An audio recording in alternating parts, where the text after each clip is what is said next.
9 minutu besterik ez 10:00 eta elkarrizketara etorriko gara, joango gara, gaur gurekin Eneko Goia dagoelako, Donostiako alkatea, eta Zeuta eta Txertoen izurritaren kudaketaren inguruan hitz egin dugu. Goia jauna, alkate, egunon, ongi etorri Euskal Telebistara. Egunon bai. Hasi, Zeutatik haseneko nuke behintzat hizketan, izurritari heldu horretik behintzat, izan ere Donostia Euskal Herriko hiri izanik ere, alkate batek nolako prestasuna agertuko lioke adin txikiko hauei, dakigunean erkidegoen artean ere banaketa bat gertatuko dela, Donostiako alkate moduan nolako prestasuna dauka hiriak halako adin txikikoak hartzeko? Bueno, prestasuna bai, baliabideak momentu honetan daukagun errealitatera moldatuta, aldundiak berak dauzka batez ere harrera hauek egiteko medioak, eta nik uste Gipuzkoa mailan behintzat momentu honetan dagoen egoerari ondo erantzuteko modukoak dira, baina egia da, kopuru horiek nabarmen igotzen badin badire da, agian baliabide horiek ez dire da nahikoak izango eta gehiago jarri beharko dire da, ez? Orain arte diodan bezala daukagun errealitateari erantzuteko baliabideak badaude, eta gehitu beharko badin badirateke, hori aurre ikusi egin beharko ditzateke. Eta dagoeneko aldunditik deiren batero gertatu da, udalerri desberdinetako alkatei, zuri protokoloren bat aktibatzeko beharraz, edo eztabaida hori mahai gainean dagoen kontu bada? Ez, oraingoz ez, baina gaur goizean bertan aldundiarekin topaketa bat daukagu, eta pentsatzen dut bertan gai honi buruz hitz egiteko aukera izango dugula. Beraz, bilera horren zain geldituko gara. Gainontzean, izurritean nola eragiten ari den Donostian eta bereziki uda parte datorren honetan turismoari begira ere jargaitezen, izan ere alarma egoera bertan bera gelditu zenetik dagoeneko 11 egun pasa dira. Eta horrez esan nahi du, Donostiara bisitari askoz ere gehiago ari dela iristen? Movimentu gehiago ikusten da, baina ez turismoari dotuta bakarrik. Edo nabarmenena ez da behintzat momentu honetan turismoari dotutako mugimendua, baizik eta inguruko jendearena, ez? Itxiera perimetradak izan ditugu azken aldi honetan, eta horiek desagertu diranean, bai lurraldetik, bai inguruko lurraldetatik ere, eta iparraldetik, bai ikusten da mugimendua handiagoa dagoela, ez? Nik uste dut turismoak oraindik ez duela bere eragina ikustarazi nolabait esateko, eta udaran ikusiko dugu hori berreskuratzen dan, eta ze mailaraino berreskuratzen dan. Esan bezala, 11 egun pasa dira alarma egoera bertan bera gelditu zenetik, pentsatzen dut alkate moduan egunero begiratuko diozula kutsatze kopurari, positibo tasari. Atzotik gaurrera, 11. egun honetan, eta alarma egoera iraungi zen momentuan ere ikusi genuen, hainbat herritarren nola hartu zuten momentu hori, ikusi da igoera txiki bat, ez? Aurreko egunetan ikusi ezten igoera txiki bat positibo kopuruan. Edozein kasutan, marko orokorrari begira, lasai zaudezu, alarma egoera iraungita, hirian ikusten den izurritaren egoeraz? Bueno, ez nuke lasai esango. Bai neurri batean baikor, ikusten dudalako joerak bera egiten duela, baina batez ere azken hilabeteetan beste faktore garrantzitsu bat azkartu egin dela, ez? Arazoak arazo eta eztabaidak eztabaida, txertaketa maila geroz eta altuagoa da. Oso garbi ikusten da 75 urtetik gorako pertsonetan intzidentziak nola egiten duen nabarmen bera, eta beraz horrek adierazten du eraginkorra dela, eta bizpahiru astetan edo hilabete batetan segurazki hori oraindik garbiagoa izango da, ez?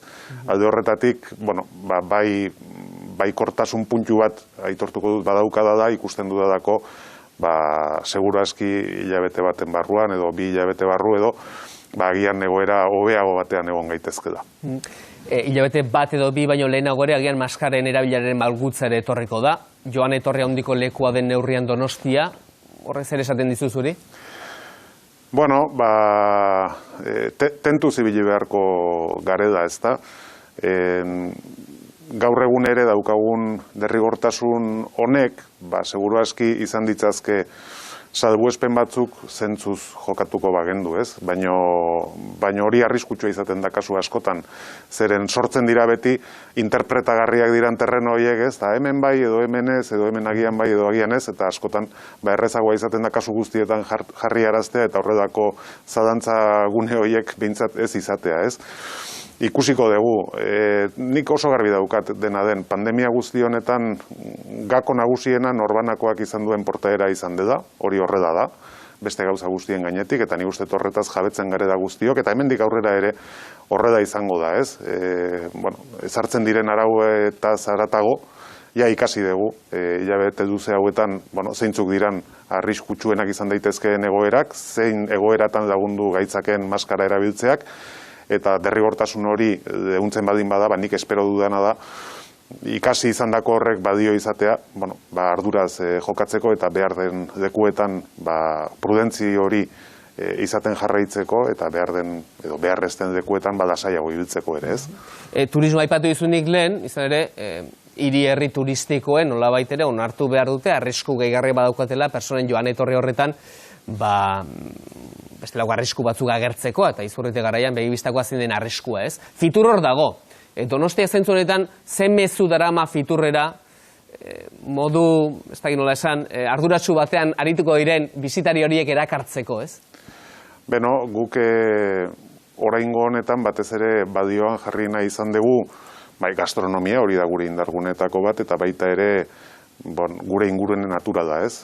Hori agian ez da hain ezaguna, oraindik ezagutzen ez gaituen jendearentzat, eta gero bertara inguratzen danean hori antzematen du, eta gure parkeak eta gure gune berdeak jarri nahi izan ditugu, badioan asko lagundu gaituztedako ere pandemia egoera honetan, nolabait esateko irtenbide moduan, ez? Eta udara honi begira, agian lagundu gaitzaketedako ere adako aglomerazio handiak ez sortzen eta pixka bat etortzen diren bisitari horiek lurraldean zehar gehiago banatzen. Aurten gainera, arretagune berri moduan, jargenezake ondalea, Santa Clara Irlan Kristina Iglesiasek egin duen lan handi hori, itsasargi zaharra zen leku horretan, baina zer ekarpen egiten dio honek hiriari, jakine gainera badagoela muga fisiko bat bertara iristeko, ez? Eta ez dagoela hiriaren erdigunean badago, baina tira, bere koska baduela bertara joateak, ez ekarpen egiten dio ordan hiriari? Nik uste dut hiriari ekarpen handia egiten dio da ikuspegi guztietatik, ez? Nik adibide bat jartzen dut hori errezago ulertzeko. Nik 49 urte dauzkat, Donostiarra naiz, eta ez dut Donostia ulertzen haizearen orrazirik gabe, ez? Hori da gure izaeraren parte bat. Hemendik aurrera ere, eta nik uste dut horrela izango dela, hurrengo generazioek ez dute ulertuko hiria Kristina Iglesiasen ondaderik gabe izango delako, hiriaren izaeran txartatuko dan beste obra bat, ez? Beste artedan bat berezitasun handiak dituena, hori egia da. Ugartean dago, hiri erdigunean zuk diozun bezala, baina hain erreza ez den leku batetan, eta gainera eraikin baten barruan kanpotik ikusten ez dena, ez? Bere obraren ezaugarriak dira horiek ere, eta obra horrek zabaldu nahi duen mezuaren ezaugarriak, ez? Batez ere, inguru giroa eta itsasoaren zaintzaren aldeko mezua da obra honek zabaltzen duena. Honek badu beste ondorio bat, eta da, Santa Clara Irlan nolabaitera orain arte ziurrenera turismoaren ardatz horretatik kanpoxago gelditu den leku bat izan dela, baina orain erdigunean jartzen duela, Kristina Iglesias bezalako artista baten lana bertan egoteak. Zentzu horretan, ingurune hori, espazio hori zaintzeko, konserbatzeko, zaintza berezia eskatuko du, dispositibo berezia eskatuko du?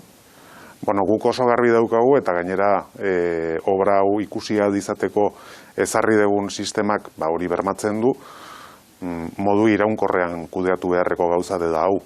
Ezingo da bertara joan, aldez aurretik erreserba egiten ezpadin bada, eta horrek, zenbat jende, egunean zenbat jende joaten dan, ondo kontrolatzea ahalbidetuko du, ez?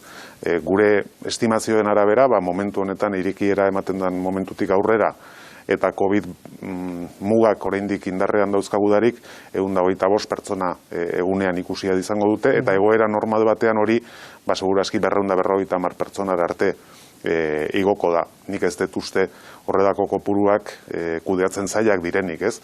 Eta gainera, esan beharra dago, ugarteak batez ere udapartean erabilera handia izaten duela.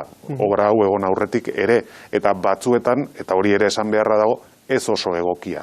Nik espero dut eta uste dut obra hau hor izateak ere lagunduko gaituela lehenagotik zeuden beste erabilera batzuk pixka bat gehiago zaintzen. Gainontzean, maiatzak 20 ditu gaur, udako programazioz eta izketan aritzeko unea iritsi da dagoeneko, alkate? Hortan ari gera, baina aitortuko dizut, udarari begira gauza batzuek gaur garbi dauzkagu da, beste batzuek ez hain garbi, eta urte honek eskatuko digu da, dauden egoeren arabera erabakiak hartzera, ez? Hau da, jazaldia adibidez programatuta daukagu, 15 aldia programatuta daukagu, beste jarduera kultural batzuek ere bai, jaiak ez egiteko erabakia da orain indarrean daukaguna, baino bilakaerak zer ematen duen ikusita, adi egongo gera eta egoerak eskaintzen dituen aukeren arabera ere moldatzeko prest. Nik uste dut hori da momentu honetan eduki behar dugun jarrera eta izango dugun jarrera. Udaz hizketan ari gara, turismoa udan indartsua da, esaten dugun bezala Donostian, eta Arkaitz Rodriguezek sorturen idazkari nagusiak atzo galdera bat ere utzi zuen, neurri batean turismoarekin, eta etxe bizitzen edo edifizioen eta hotelen nolako erabilera egiten egunotan Donostian hori bere kezka edo galderaren iturri. Rodriguez jauna entzungo dugu. Alkate denetik, 35 hotel berri eraiki dira Donostian. 500 gora pisu turistiko ezarri dira lege akzionaren kontra, zegerola lege aldatu dute, lehen pisutik gora. Funts putreak bilakatu dira etxe bizitza parkearen parte importante baten nolabait jabe, Bentaberriko auzoan ikusten ari garen bezala. Eta bien bitartean, ehunka dira, beren jaioterria, Donostiatik urrun joan berdean diren gazteak, bertan ez daukatelako nolabait etxe bizitza bat eskuratzerik, ez. Aldi berean, birritan, dator bere alderdia, Eusko Alderdi Jeltzalea, alokairuak mugatuko lituzkeen, ez, lege proposamen bati ezetz, esatetik. Galdera da, pozik zaude, zure nolabait etxe bizitza politikaren emaitzekin? Nik esango nuken den gauza da topikoak topiko direla eta ez da beharrez egi. Eta horre esaten dira hainbat gauza, ez? Adibidez, turismoa izan daiteke da Donostian etxe bizitzen prezioaren igoeraren ondorio. Nik gogoratu arazi behar dut, Donostian 2007an da 2008an etxe bizitzaren prezioak gaur egun direnak baino altuagoak zirela, eta orduan etzan turismoaren arazo hori aipatzen, beraz hori ez da analizi zuzena. Edo aipatu da, ez, funts putreak sartu dire da Bentaberrin adibidez. Funts putre horiek, edo horrela ditzen diren horiek Bentaberrin, ez dira sartu ni alkaten naizen garaian. EH Bilduk alkatetza zeukan garaian sartu ziren, ez? Beraz, nik uste arazoei aurre egiterako orduan topikoaz gain egiak ere esan beharko dirateke da. Nerik ezkatzen hau eta asko, Donostiak daukan etxe bizitzaren prezioaren arazo horrek, dudari gabe. Baina kezkatzen hau orain da 20 urtetik ona, ez bakarrik orain. Eta garbi esan beharra dagoedako hori izan dedako eta dedako gure hiriak betidanik izan duen arazo bat. Eta faktore asko dira horren hori adierazten dutenak, ez? Guk apustu garbia egin dugu, gure hirian garapen berriak sustatzeko, hain zuzen ere, batez ere gazteenak diren pertsona horiek aukera izan dezaten gure hirian bizitzeko, eta egin ditugun sustapen guzti horietan, babes ofizialeko etxe bizitzen kopurua oso altua da, 40-50, 40-50 bitartekoak. Eta azken gaietako bat momentu honetan mahai gainean dagoena da, Loiodako kuarteden eskuratzearen aldeko apustu hori, ez? Eusko Alderdi Jeltzaleak hain zuzen ere mahai gainean jarri duena eta negoziatzea lortu duen gaia. Horrek ere daukan helburua da neurri handi batean behintzat, momentu honetan Donostiak etxe bizitzaren inguruan daukan arazo horri erantzuna ematea, ez? Beraz, nik uste topikoak soberan daude da, arazoak aitortu egin behar dira, baina analizi zorrotz baten baitan, eta arazo horiei aurre egiteko neurriak mahai gainean jartzen ari garen bezala, eta horiei erantzunak emateko hain zuzen ere dan egitea, ez? Horretan diardu udalak. Orain plazaratuko dizudan kezkak ez du zer ikusirik, garrantzia hementzat etxe bizitzaren arazoak izan lezakeen garrantziarekin, baina zenbat aldiz esan dizute alkate kalean, elkarte gastronomikoak ireki behar dituzu. Ez da zure eskumena, baina tira, alkatezaren neurren entzungo zenuen behin baino gehiagotan. Basarritan egia da, eta nik nire kezka ere badaukat honen inguruan, ez? Aitortu behar dudalako ez da kudeatzen egoera erresa, elkarte gastronomikoek, elkarte gastronomikoak izateaz gain badaukatedako ere beste ezaugarri bat, eta batez ere hiriaren bizitza kulturalean ekarpen handia egiten dute, behintzat horietako askok, eta hori ere momentu honetan eta egoera honetan kaltetuta suertatzen da, ez? Nik ez dakit zein izan behar duen horiek irekitzeko momentua, baina uste dut kontutan hartu behar ditugu da, eta baldintzek ada adierazten dutenean behintzat adik eta azkarren horiei dagokienez ere erabaki bat hartu beharko gendukela. Beraia diote esaterako, ez? Nolabait ere, bazkideak ezagutzen dituztela. Trazabilitatea agerraldi kasu batean egitea erraxako litzatekela ondorioz. Bazkide askok adinagatik ere, dagoeneko txertoa ere hartuta badaukatela. Eta eremu seguruagoak direla, taberrena baino, ez? Arrazoi haugatik, besteak beste protokoloak ere badituztelako. Bat zatoz, eremu seguruagoak direla eta zentzu horretan bestera batera behiratu behar zaila elkarte gastronomikoei? Egia da, eta nik ezagutzen dituten askok, lan handia egin zutela aurreko faseetan irekitzerakoan batez ere protokoloak lantzen, ez? Eta gainera horietako askok ondo bete dituztela. Baina, adibidez, esaten danean, bazkide guztiak ezagunak direla eta trazabilitatea jarraitzea erresagoa dela, hori, nik uste dut erdatiboagoa izan daiteke da, ez azkenean bazkide batek, bazkide ez diren beste hainbat eraman ditzazke, movimentua ez da kontrolatzen hain erretxa, baina batez ere hor arazo bat dago eta hori badakigu, ez? Eta da, barrukaldean gertatzen den jarduera bat dela, eta badakigu barrukaldeak arriskutsuak direla egoera honetan, ez?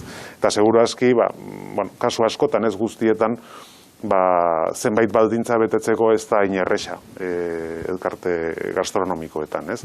Berriro diot, nik uste dut, gauzak horrela jarraitu eskero, iritsiko da momentua hori ere planteatzeko, eta nahiago nuke eden bailen izatea, datuek adierazten digutelako batez ere.